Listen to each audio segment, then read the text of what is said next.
ನಮ್ಮ ಜೊತೆ ಪ್ರಾಥಮಿಕ ಮತ್ತು ಪ್ರೌಢ ಶಿಕ್ಷಣ ನೂತನ ಸಚಿವ ಮಧು ಬಂಗಾರಪ್ಪನವರು ಇದ್ದಾರೆ. ಜೂನ್ 1ನೇ ತಾರೀಕಿಂದ ರಾಜ್ಯಾದ್ಯಂತ ಶಾಲಾ ಕಾಲೇಜುಗಳು ಆರಂಭವಾಗ್ತಿದೆ. ಹಾಗಾಗಿ ನೂತನ ಸಚಿವರು ಹೋಮ್ವರ್ಕ್ ಏನು ಮಾಡ್ಕೊಂಡಿದ್ದಾರೆ, ಮಕ್ಕಳಿಗೆ ಏನು ಶುಭಾಶಯ ಕೋರ್ತಾರೆ, ಎಲ್ಲವನ್ನು ಕೂಡ ನಮ್ಮ ಜೊತೆ ಹಂಚಿಕೊಳ್ಳಲಿದ್ದಾರೆ. ಸರ್, ಮಕ್ಕಳಿಗೆ 1ನೇ ತಾರೀಕಿಂದ ಸ್ಕೂಲ್ ಸ್ಟಾರ್ಟ್ ಆಗಿದೆ. ನೀವು ಮಿನಿಸ್ಟರ್, ನೀವು ಪೋರ್ಟ್ಫೋಲಿಯೋ, ಯಾವ ರೀತಿ ಹೋಮ್ವರ್ಕ್ ಮಾಡ್ಕೊಂಡಿದ್ದೀರಾ ಸರ್? ಈಗ ತಾನೇ ಕ್ಲಾಸ್ ಶುರು ಆಗ್ತಾ ಇದೆ. ನೀವು ಆಗಲೇ ಹೋಮ್ವರ್ಕ್ ಈಗ ಕೊಟ್ಟಿದ್ದಾರೆ ಮಾನ್ಯ ಮುಖ್ಯಮಂತ್ರಿಗಳು. ಭಾಳ ಸಂತೋಷ ಆಗುತ್ತೆ. ಸ್ವಲ್ಪ ಭಾಳ ಚಾಲೆಂಜಿಂಗ್ ಕ್ಷೇತ್ರ, ಮಕ್ಕಳ ಭವಿಷ್ಯದ ಕ್ಷೇತ್ರ, ನಮ್ಮ ರಾಜ್ಯದ ಮಕ್ಕಳ ಭವಿಷ್ಯದ ಕ್ಷೇತ್ರ ಅಂತ ಹೇಳಿದಾಗ ಭಾಳ ಅದನ್ನ ಅರ್ಥಪೂರ್ಣವಾಗಿ ಮಾಡ್ತಕ್ಕಂಥದ್ದು. ಅದು ನಾನು ಮಾಡ್ತೀನಿ ಅಂತಕ್ಕಂಥದ್ದು ವಿಶ್ವಾಸ ಇದೆ. ಸ್ವಲ್ಪ ಲೈಟಾಗಿ ಸಮಯ ತಗೊಳ್ಬೋದು, ಇಲ್ಲ ಅಂತ ಹೇಳಲ್ಲ, ಆದಷ್ಟು ಬೇಗ ಆಗ್ತದೆ.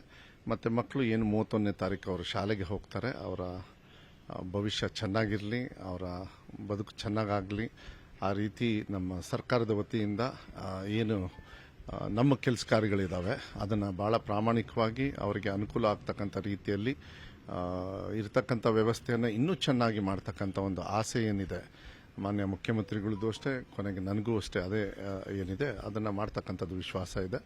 ಅದನ್ನು ನಾನು ಕೂಡ 31ನೇ ತಾರೀಕು ಒಂದು ಶಾಲೆಗೆ ಹೋಗ್ತಾ ಇದ್ದೀನಿ, ಶಿವಮೊಗ್ಗ. ಸರ್, ಶಿಕ್ಷಣ ಇಲಾಖೆ ಅಂತ ಹೇಳಿದ್ರೆ ಬಹಳಷ್ಟು ಜವಾಬ್ದಾರಿಯುತವಾದ ಇಲಾಖೆ ಮತ್ತು ಅಷ್ಟೇ ಕಾಳಜಿಯನ್ನು ತೋರಬೇಕಾದಂಥ ಇಲಾಖೆ. ಕಳೆದ ಸರ್ಕಾರದಲ್ಲಿ ಶಿಕ್ಷಣದ ಕೇಸರೀಕರಣದ ಗಂಭೀರ ಆರೋಪ ಕೇಳಿಬಂದಿತ್ತು. ಅನೇಕ ನಮ್ಮ ನಾಡಿನ ದಾರ್ಶನಿಕರ ಹೆಸರನ್ನ ಕೈ ಬಿಡಲಾಗಿತ್ತು. ಕುವೆಂಪು ಅಂತವರದ ಪಠ್ಯಗಳನ್ನು ಕೂಡ ಕೈ ಬಿಡುವ ಪ್ರಯತ್ನವನ್ನು ನಡೆದಿತ್ತು. ಹಾಗಾಗಿ ಇದು ನೀವು ಹೇಳಿದ್ರೆ ಜಾತ್ಯತೀತ ಸಂಸ್ಕೃತಿಯ ನೆಲೆ ಅಂತ ಯಾವಾಗಲೂ ಹೇಳ್ತಿರ್ತೀರ. ಹಾಗಾಗಿ ಶಿಕ್ಷಣದ ಕೇಸರೀಕರಣಕ್ಕೆ ಮಧು ಬಂಗಾರಪ್ಪರಿಂದ ತಡೆ ಆಗುತ್ತಾ? ನಾನು ಒಬ್ಬ ಪ್ರಣಾಳಿಕೆಯ ಉಪಾಧ್ಯಕ್ಷನಾಗಿ ಅದರೊಳಗೆ ಪ್ರಿಯಾಂಬಲೇ ಫಸ್ಟ್ ಕೊಟ್ಟಿದೆ. ಏನಂತ ಹೇಳಿದ್ರೆ ಸರ್ವ ಜನಾಂಗದ ಶಾಂತಿಯ ತೋಟ, ಕುವೆಂಪು ಅವರು ಹೇಳ್ಕೊಟ್ಟಿರೋದು. ಅದ್ರ ಮುಂದೆ ಏನು ಮಾಡ್ತೀವಿ ಅನ್ನೋದು ಬೇಡ, ಇಷ್ಟನ್ನು ನಾವು ಪಾಲಿಸಿದೆ ಸಾಕು. ಅದು ಪಾಲಿಸ್ತಕ್ಕಂಥ ವ್ಯವಸ್ಥೆ ಸಂಪೂರ್ಣವಾಗಿ ನಾವು ಮ್ಯಾನಿಫೆಸ್ಟೋಲ್ಲಿ ಹಾಕಿರೋದ್ರಿಂದ ನಮ್ಮ ಪ್ರಣಾಳಿಕೆಯಲ್ಲಿ ಆ ರೀತಿಯೇ ಈ ಶಿಕ್ಷಣನೂ ಕೂಡ ಇರ್ತದೆ. ಅವರು ಹಿರಿಯರು ಆಗಲೇ ಮಾರ್ಗದರ್ಶನ ಕೊಟ್ಟಿದ್ದಾರೆ. ಬರೀ ನಮ್ಮ ರಾಜ್ಯಕ್ಕೆಲ್ಲ ರಾಷ್ಟ್ರಕವಿ ಅಂತಕ್ಕಂಥದ್ದು ಅದನ್ನು ನಾವು ಉಳಿಸ್ಕೊಳ್ಬೇಕು ಅಂತ ಹೇಳಿದರೆ ಏನು ಬೇರೆ ಬೇರೆ ರೀತಿಯಲ್ಲಿ ವಾತಾವರಣ ಸೃಷ್ಟಿಯಾಗಿದೆ ಅದನ್ನೆಲ್ಲ ಬದಿಗೆ ತೆಗೆದು ಬಾಬಾ ಸಾಹೇಬ್ ಅಂಬೇಡ್ಕರ್ ಅವರ ತತ್ವ ಸಿದ್ಧಾಂತ, ಅವರ ಸಂವಿಧಾನ ಏನು ಬರೆದು ಕೊಟ್ಟಿದ್ದಾರೆ, ಯಾರಿಗೆ ತೊಂದರೆ ಆಗದೆ ಇರತಕ್ಕಂಥ ರೀತಿಯಲ್ಲಿ ಆ ಕೆಲಸವನ್ನು ನಾನು ಮಾಡ್ತೀನಿ ಅಂತಕ್ಕಂಥದ್ದು ವಿಶ್ವಾಸ ಇದೆ.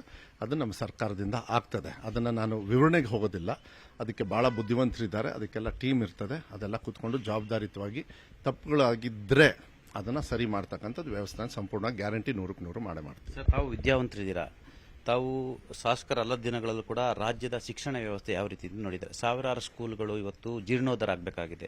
ಎಷ್ಟೋ ಶಾಲೆಗಳಿಗೆ ಶಿಕ್ಷಕರ ಕೊರತೆ ಇರತಕ್ಕಂಥದ್ದು. ಹಾಗಾಗಿ ಇವೆಲ್ಲವೂ ಕೂಡ ಇದು ಶಿಕ್ಷಣ ಸಚಿವರಾಗಿಂತಲ್ಲ ಎಲ್ಲರಿಗೂ ಕೂಡ ಸಾಮಾನ್ಯ ದಿನಪತ್ರಿಕೆಗಳಲ್ಲಿ ಬರ್ತಕ್ಕಂಥದ್ದು.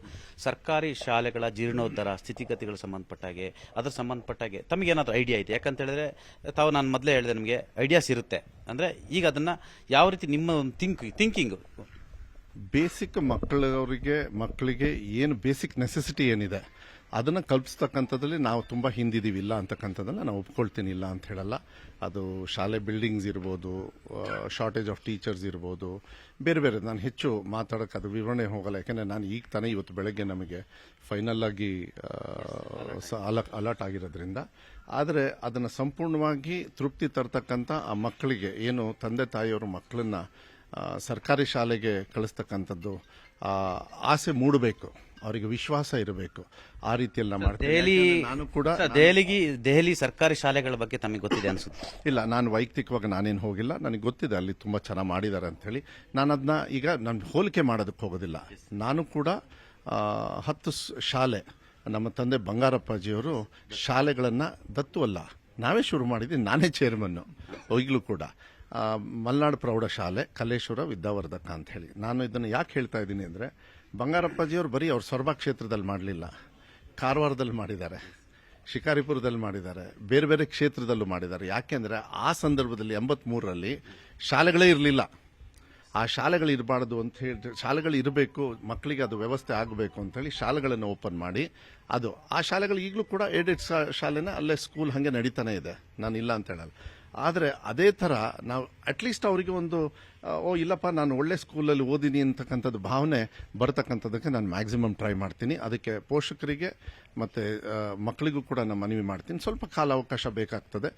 ತುಂಬ ಗ್ಯಾರಂಟಿಗಳನ್ನು ಕೂಡ ಕೊಟ್ಟಿದ್ದೀವಿ. ಇದನ್ನೆಲ್ಲ ನಿಭಾಯಿಸೋದ ರೀತಿಯಲ್ಲಿ ಮಕ್ಕಳ ಭವಿಷ್ಯನ ಕೂಡ ನಾವು ಗ್ಯಾರಂಟಿಯನ್ನು ನಾವು ಕೊಡಲಿಕ್ಕೆ ಇಷ್ಟಪಡ್ತೀವಿ. ಇಲಾಖೆ ಸಭೆಯನ್ನು ಯಾವಾಗ ಕರಿತಿದ್ದೀರಾ? ಮತ್ತು ಜಡ್ಡುಗಟ್ಟಿರ್ತಕ್ಕಂಥ ಅಧಿಕಾರಿಗಳು, ಸೋಮಾರಿ ಅಧಿಕಾರಿಗಳು, ಇವರಿಗೆಲ್ಲ ಏನು ಸಂದೇಶ, ಒಬ್ಬ ಸಚಿವರಾಗಿ ಏನು ಸಂದೇಶ ಕೊಡೋಕೆ ಶುರು ಮಾಡಿ? ಒಂದೇ ಒಂದು ಹೇಳ್ತೀನಿ, ಎಲ್ಲರೂ ಮನುಷ್ಯರು ಜಡ್ಗಟ್ಟಿದ್ರೆ ಆ ಜಡ್ಡನ್ನು ಅವರೇ ಬಿಟ್ಕೊಂಡು ಬರಬೇಕಾಗುತ್ತೆ. ಅದನ್ನು ಮಾತ್ರ ನಾನು ನೇರವಾಗಿ ಹೇಳ್ಬಿಡ್ತೀನಿ. ಅದೆಲ್ಲ ಏನಿಲ್ಲ. ಬಟ್ ಎಲ್ಲರೂ ಒಳ್ಳೆಯವರು ಅಂತಕ್ಕಂಥದ್ದು ಭಾವನೆ ಮೇಲೆ ಶುರು ಮಾಡ್ತೀನಿ. ನೀವು ಹೇಳ್ದಂಗೆ ಏನಾದ್ರು ಆ ಥರದ್ದು ಇದ್ದಾಗ ಅವ್ರಿಗೇನೇನು ಕೆಲಸ ಕಾರ್ಯಗಳಾಗಬೇಕು ಅದು ಡಿಪಾರ್ಟ್ಮೆಂಟ್ ಮೀಟಿಂಗ್ ಯಾವ ಕರಿಬೇಕಂತ ಚಿಂತನೆ ಮಾಡಿ. ಫಸ್ಟ್ ಇವತ್ತು ಆಫೀಸರ್ಸ್ ಪಾಪ ಅವರು ಕೂಡ ಕಾಯ್ತಾ ಇದ್ರು. ಮೊನ್ನೆನೂ ಕೂಡ ಫೋನ್ ಮಾಡಿದ್ರು. ನಾ ಹೇಳಿದೆ ಅಫಿಷಿಯಲ್ ಆಗಿ ಬರೋವರೆಗೂ ನೀವು ಹೆಜ್ಜೆ ಇಡಕ್ಕೆ ಹೋಗಬೇಡಿ, ಯಾಕಂದ್ರೆ ಅದು ತಪ್ಪಾಗ್ತದೆ.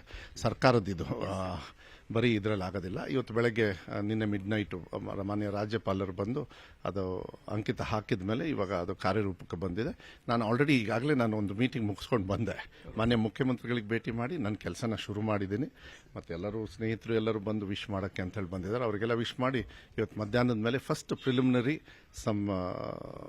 ಕೆಲವು ಇದನ್ನು ತಗೊಳಕ್ಕೆ ಸ್ಟಾರ್ಟ್ ಮಾಡಿದ್ದೀನಿ. ನಾನು ಕೆಲಸ ಸ್ಟಾರ್ಟ್ ಮಾಡಿದ್ದೀನಿ ಆಗಲೇ. ಎಸ್, ನ್ಯೂಸ್ 18 ಕನ್ನಡ ತಮಗೆ ಆಲ್ ದಿ ಬೆಸ್ಟ್, ಒಳ್ಳೆಯದಾಗಲಿ ಸರ್. ತುಂಬ ಥ್ಯಾಂಕ್ಸ್ ಚಿದಾನಂದ್.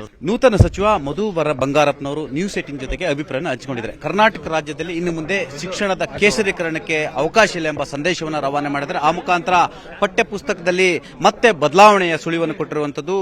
ಸರ್ವ ಜನಾಂಗದ ಶಾಂತಿಯ ತೋಟ ಅನ್ನೋ ಮುಖಾಂತರ ಪಠ್ಯ ಪುಸ್ತಕದಲ್ಲಿ ಏನೆಲ್ಲ ಬಿಟ್ಟೋಗಿದ್ದು ಮತ್ತೆ ಆಡ್ ಆಗುತ್ತೆ ಅನ್ನೋ ಮುಖಾಂತರ ಜಡ್ಡುಗಟ್ಟ ಅಧಿಕಾರಿಗಳು ಎಲ್ಲವನ್ನು ಬಿಟ್ಟು ನನ್ನ ಜೊತೆ ಬನ್ನಿ ಅನ್ನೋ ಮುಖಾಂತರ ಈಗಾಗಲೇ ಇಲಾಖಾ ಸಭೆಯನ್ನು ಕೂಡ ಆರಂಭಿಸಿರುವಂತದ್ದು. ಕ್ಯಾಮರಾಮ್ಯಾನ್ ಶ್ರೀನಿವಾಸ್ ಜೊತೆ ಚಿದಾನಂದ್ ಪಟೇಲ್, ನ್ಯೂಸ್ 18 ಕನ್ನಡ, ಬೆಂಗಳೂರು.